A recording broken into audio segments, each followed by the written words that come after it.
Hello everybody. आज हम discuss करेंगे नेशन स्टेट सिस्टम को। जिस एरा में हम रह रहे हैं हम इसे नेशन स्टेट सिस्टम कहते हैं, और जिस स्टेट में हम रह रहे हैं हम इसे नेशन स्टेट बोलते हैं। सही है। नेशन स्टेट जो है इसके 4 फीचर्स होते हैं। सबसे पहले इसमें एक डिफाइंड टेरिटरी होगी, इसमें पॉपुलेशन होगी, उस पॉपुलेशन पे एक गवर्नमेंट होगी, उसकी उसमें वो गवर्नमेंट सॉवरेन होगी, और फिर उसकी उस गवर्नमेंट में ये कैपेसिटी होगी कि वो इंटरनेशनल रिलेशंस बना सके, कि वो दूसरे स्टेट्स के साथ रिलेशंस बना सके। तो we call this state as nation state, and when they interact an equality basis creating interdependence, we call this system as nation state system. हम उसी स्टेट सिस्टम को फिर नेशन स्टेट सिस्टम कहते हैं जब वो एक दूसरे पे इंटरडिपेंडेंट हो जाते हैं और रिलेशंस बना देते हैं। अच्छा। बहुत से नेशन स्टेट सिस्टम एक दूसरे पे इंडिपेंडेंट होते हैं आजकल। अच्छा, इमरजेंस नेशन स्टेट सिस्टम की इमरजेंस कहाँ पे हुई, कैसे हुई? तो इसकी इमरजेंस सबसे पहले 1648 में ट्रीटी ऑफ वेस्टफेलिया से होती है। ट्रीटी ऑफ वेस्टफेलिया क्या है? तो इसकी ब्रीफ इंट्रोडक्शन मैं आप लोग को दूँ। इससे पहले ट्रीटी ऑफ वेस्टफेलिया से पहले हमारे पास इम्पीरियल स्टेट सिस्टम होती थी। सही है। हमारे पास जो स्टेट सिस्टम था ना, उसमें मतलब इम्पीरियलिज्म था। सब सब जो है वहाँ पर एम्पायर्स होते थे। तो बड़े बड़े एम्पायर्स थे, उसके बड़े बड़े रूलर्स होते थे, बादशाह मलका होती थी।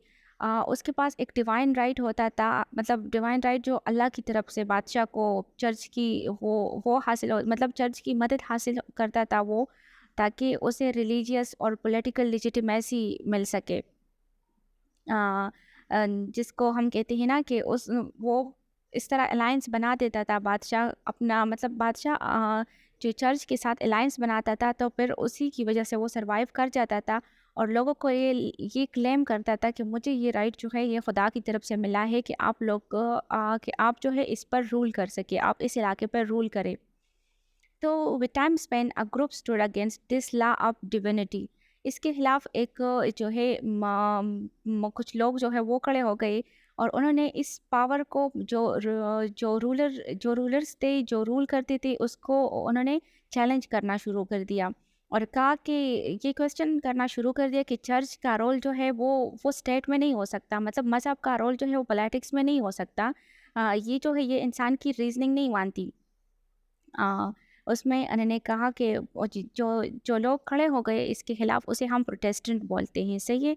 तो इसी टाइम पे प्रोटेस्टेंट्स और रूलिंग एलीट जो कैथोलिक्स थे ना, इनके दरमियान एक जंग खड़ी हो गई, और वो जंग आप लोग को पता है 30 साल तक लड़ी गई। लाइक 1618 से लेकर 1648 तक ये जंग हो गई, और इस जंग का अख्तिताम पे ट्रीटी ऑफ वेस्टफेलिया पे हुई, जब प्रोटेस्टेंट्स ने रूलिंग एलीट को शिकस्त दी। और इसके बाद उनमें एक ट्रीटी साइन हो गई जिसे हम अभी ट्रीटी ऑफ वेस्टफेलिया के नाम से जानते हैं। तो इसी ट्रीटी ऑफ वेस्टफेलिया के बेस पर हमारे पास नेशन स्टेट सिस्टम इंट्रोड्यूस हुआ। ट्रीटी ऑफ वेस्टफेलिया के 5 प्रिंसिपल्स है।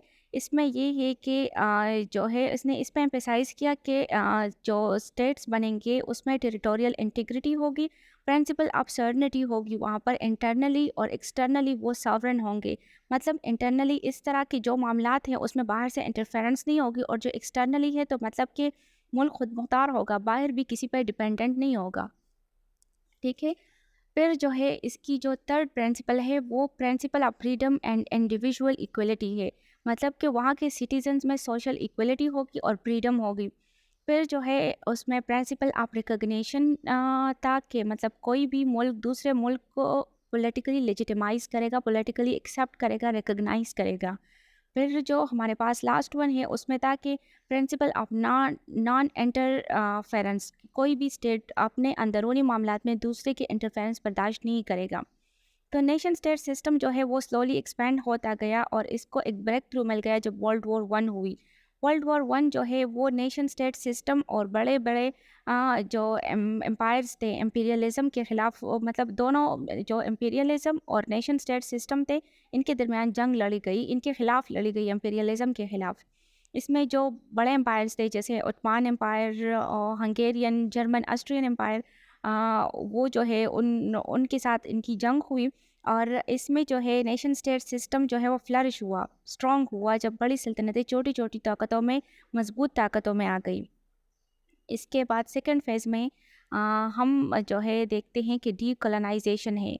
सेकंड फेज़ हमारे पास डीकोलोनाइज़ेशन है। ये अनदर फेज़ है। इसमें जो है और कंट्रीज़ लाइक पाकिस्तान और इंडिया जैसे ममालिक, कुछ अफ्रीकन स्टेट्स जो है वो जो अपने जब वो इंडिपेंडेंट हुए उनकी जो कोलोनाइज़ेशन ख़त्म हो गई, वो कॉलोनीज़ नहीं रहे, अब तो स्टेट सिस्टम और भी फ्लरिश कर गया। फिर इसके बाद हमारे पास थर्ड फेज़ में जब कोल्ड वॉर ख़त्म हुई और सोवियत यूनियन को शिकस्त हुई, सोवियत यूनियन के अंडर जो ममालिक थे वो आज़ाद हो गए, जैसे central Asian republics, eastern European countries. इन 3 पेसेस ने नेशन स्टेट सिस्टम को मजबूत किया आज के दौर में। अच्छा, इसके बारे में ये आप लोग को समझ आ गई होगी आई होप। फिर इसके बाद एक क्रिटिसिज्म है अभी के इसके मजबूत होने के साथ साथ एक बड़ा क्रिटिसिज्म ये है कि नेशन से सिस्टम अभी कहते हैं लोग कि एग्जिस्ट ही नहीं करता, क्योंकि अभी जो सारे 5 प्रिंसिपल्स हैं वो सेटिस्फाई ही नहीं हो रहे हैं, क्योंकि नेशन स्टेट सिस्टम जो है अभी वीक से वीक होता जा रहा है। कुछ फैक्टर्स ऐसे हैं जो इसको वीक करते हैं, उसमें कुछ फैक्टर्स है जैसे ग्लोबलाइजेशन, इंटरडिपेंडेंस मतलब पॉलिटिक्स, इकोनॉमी जो है वो इतनी इंटरडिपेंडेंट है कि स्टेट्स ने अपनी सॉवरेनिटी को वो कंप्रोमाइज़ करना शुरू कर दिया है। न्यूक्लियराइजेशन इस तरह के दुनिया में इतने ज़्यादा ममालिक हैं, उसमें हार्डली तकरीबन कुछ 7-8 कंट्रीज़ के पास जो है न्यूक्लियर पावर है, तो इक्वलिटी तो नहीं रही ना। फिर इसके बाद हमारे पास एक्सप्लॉयटेटिव रोल है। आईएमएफ और इंटरनेशनल गवर्नमेंट, वर्ल्ड बैंक का जो एक्सप्लॉयटेटिव रोल है कि जब गरीब ममालिक को कर्जा देते हैं तो साथ में शराइत भी लगा देते हैं, स्ट्रक्चरल एडजस्टमेंट प्रोग्राम देते हैं उनको कि आपने इकोनॉमी को उस मुताबिक चलानी है। फिर एमएनसीज़ का रोल, एमएनसीज़ जो है वो आपके मुल्क के डिसीजंस को जो है वो इफ़ेक्ट करते हैं, उनके अकॉर्डिंग आपने अपने जो मतलब जो भी आपने रूल्स बनाने हैं, जो कुछ भी करना है आपने उनके अकॉर्डिंग करना है। फिर हमारे पास 5th जनरेशन वारफेयर है जिसमें हाइब्रिड वार्स आते हैं, जहाँ एक मुल्क दूसरे मुल्क के साथ डायरेक्ट नहीं लड़ता, बल्कि इनडायरेक्ट मेथड से दूसरे मुल्क को अंदरूनी तौर पर कमज़ोर करता है। ये भी नेशन स्टेट सिस्टम के लिए एक बड़ा मसला है। उसके बाद हमारे पास यूएन का रोल, इसमें जो है यूएन में कुछ 5 ममालिक है जिसको वीटो पावर हासिल है। इसके अलावा जो बाकी ममालिक है वो कभी नहीं हो सकते उस सिक्योरिटी काउंसिल का हिस्सा। तो ये भी तो इक्वालिटी नहीं हुई ना। 1648 में जो ट्रीटी ऑफ वेस्टफैलिया के बाद नेशन स्टेट सिस्टम था वो ट्रू एसेंस में अभी मौजूद नहीं है। अभी अभी नेशन स्टेट सिस्टम उस तरह से नहीं है, सही है। तो यही नेशन स्टेट सिस्टम की इंट्रोडक्शन थी। आगे हम थीरीज़ में फिर आपसे मुलाकात करेंगे और उसी में फिर डिस्कशन करेंगे कि क्या है थीरीज़। So thank you.